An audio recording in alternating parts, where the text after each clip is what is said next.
ठीक ठीक खिलाड़ी बनो ठीक चल क्रिकेट खेले। हां का रे बेटा बड़ा ढेर दिन पे लौकत रे बेटा बाप रे अरे सर नहीं नहीं देखा तो जीतन भैया ए हम गलार देखे चल ना खेले चल ते काम करो ने लड़के में के देख ले बार एक बार सियाना में देख लो पहुंची रे लाड़ा और का छे छोड़ दो फाड़ दा घर मार के चल चलो चलो हमसे थापर से मार देलन एकदम चल ना बैट बॉल खेले के बा हां तो चल परियाल ये कदम मारिया लबार खाली रास्ते में लड़ाई करबो सब तोहनी के कौन जीती कौन हारी चलो ना आज देख।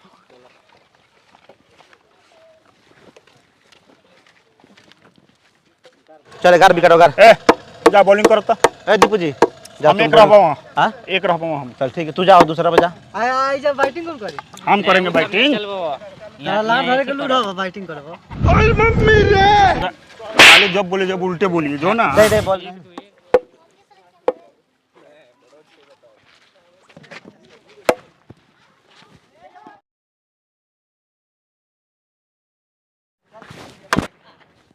हाँ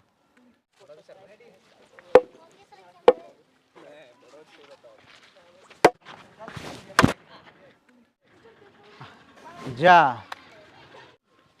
सरवता मार देले जो ले आओ हम जाई ले आवे ओमे भूत रहल है कौन जबै ले आवे फील्डर ले आवे जी है नहीं नहीं कौन जबै तू जन बॉलिंग करे कले न हो जबे ले आवे जो भाई हम ने ले आ जाइबे के ना मरलाई हउ ले भाई हमने तू जो जो हां जो ले आओ जो जो ले आओ जो हाँ जो हम ने जा जो। बॉलर नु ले आवले बॉलर ले आवले बॉलर ले आवला है बॉलर ने सुन फील्डर ले, काम कर ले। है ये फील्डर ले आवे तो झट कवर लग देले बॉलिंग कराओ भूत रहले हम ने जा रे जो गेंदा लेके आई जूता जहाँ तक जो एकर नियम है कि जन बॉलिंग करे उहे उहे जा गेंदा ले आवले जो ले जो जो अरे जो ने सुनने कि भूतवा का तो गांड मारली लेकिन तोरा नहीं मरी तो तू ठंडा बरे न जो जो ए सारा वो में भूत रहल है अच्छा हमरा बाबा। पकड़ ले कौन कहलो भूत रहिला जो हम ने जाम जोन मरलाई है उहे जबै देख नियम है कि जन बॉलिंग करे उहे जाके ले आवे जल जो ले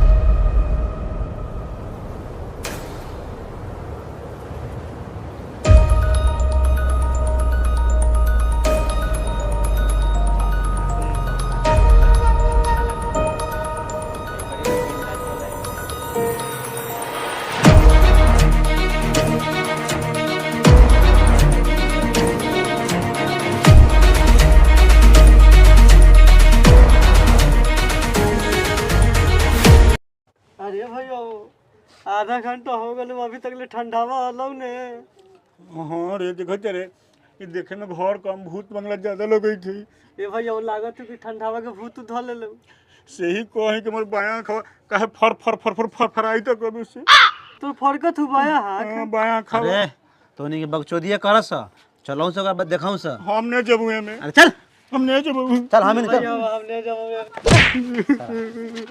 ए भैया तुम्हें आगे आगे चल हमारा डर लागत है ठीक हो तू चल पैसा बचा दीपू कदा डराता है रे ओ का देखा मर देखे दाढ़ी मोछ पाक गरे डरात कैसे मतलब लइका लखा मार जा भूत से डर लगा ए दीपू ठंडा ये ठंडा मैडम बैठाओ के ठंडा ये ठंडा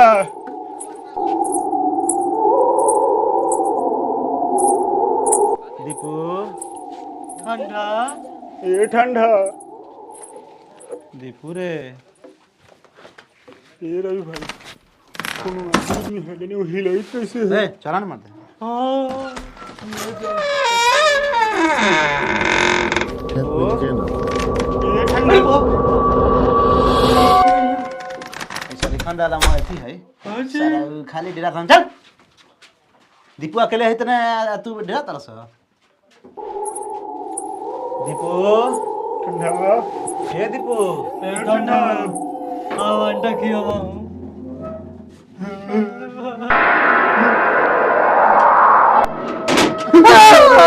अरे का चिल्लाता बंद हो गए गेट अरे त काब्जा ढीला हवे तो बंद हो गेल है अरे सारा लोग के कवारी में कब से कहा था बहुत ठीक है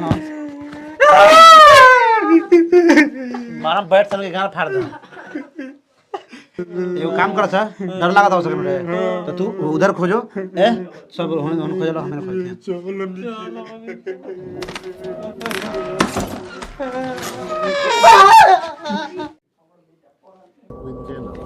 देखा सारा बा हेजा बैठल है, हमनी कब से परेशान है। बतावा सारा बा देखा था हेजा बैठल बा।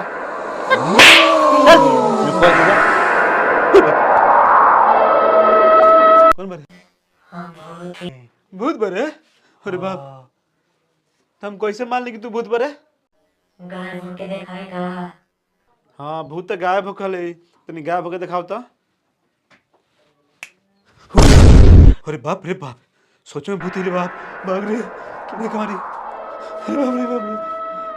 हमार दोस्त कहाँ बा? तो दोस्त के पता बता दे, लेकिन हमारे को शर्त बा। का शर्त बोल? आओ वो इससे पहले बतिया ले। ठीक है चल।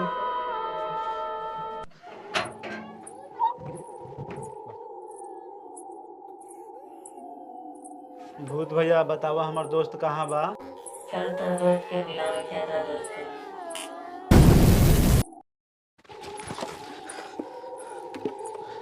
भूत भाई हमारा कहाँ ला दिलो? तोरा के हम लगी। हाँ हाँ हमार दोस्तवन कहाँ बस? खाइबा हाँ वो कनियो के हम लिया दे, लेकिन हमारे को शर्त बा। का शर्त बा? पूरा कर दे लो। हाँ हमारे को कहानी, बोला। हम लड़के से दारू पी के अब हमार प्राण छूट गया। हम चाहे थे, हमारा आखिरी इच्छा यही बा कि तोहनी के साथ हम पार्टी करी, ताकि हमारा आत्मा के शांति मिल जाए। बहुत दिन से हमारा आत्मा यही जंगल में भटकता। तो का हम तोरा संगे पार्टी मनाई? मनाए तो पड़तो, अना तो ना तो दोस्त ना आता। नहीं भूत महाराज हमारे दोस्त के बुला दो। ठीक है बोला दे, लेकिन हमारा शर्त पूरा कर ले। हाँ पूरा कर दे। ठीक बा। कहाँ गई? कहाँ गेली रे? अरे भैया वो, भैया भूत रे, भूत रे। ए रुको सर डरा से मत, अपन आदमी है। भूत पर आदमी खोले। अरे पागल बा। तू लाल बड़ा हमनी के काहे रे? हमारा इतना गंदा चॉइस नहीं है कि हम लड़का के कहाँ भूत महाराज रौरो मजाक कइला गजब है। शुरुआत के कइला ऊ गारू बा। हमारे साथ मौजूद भइल हाँ बनाओ पे काची शर्त है? तो मगर दारू कहाँ से आई? रोक ओकरो व्यवस्था करो तनी। दारू आ गई। का भूत भाई मतलब तोरा संग हम दारू पी न पीबू दारू? नेटी के दाल का तो नहीं चाल दे। ए हम गार मारवल ठीक बा, लेकिन भूत के साथ गल ठीक नहीं है। हम तो चलाऊ पिए। कदलनु गदारी बताब। चल ठीक है सर। हम तेरे को खैनी नहीं खाइला, दारू कैसे पी?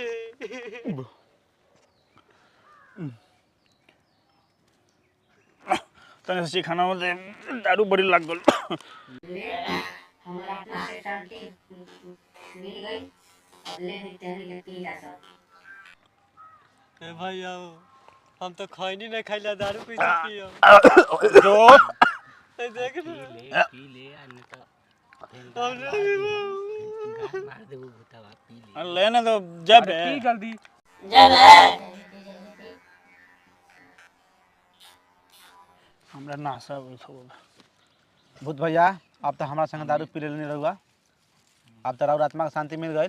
ठीक बा। अब हमारे आत्मा के शांति मिल गई। अब जाता नहीं।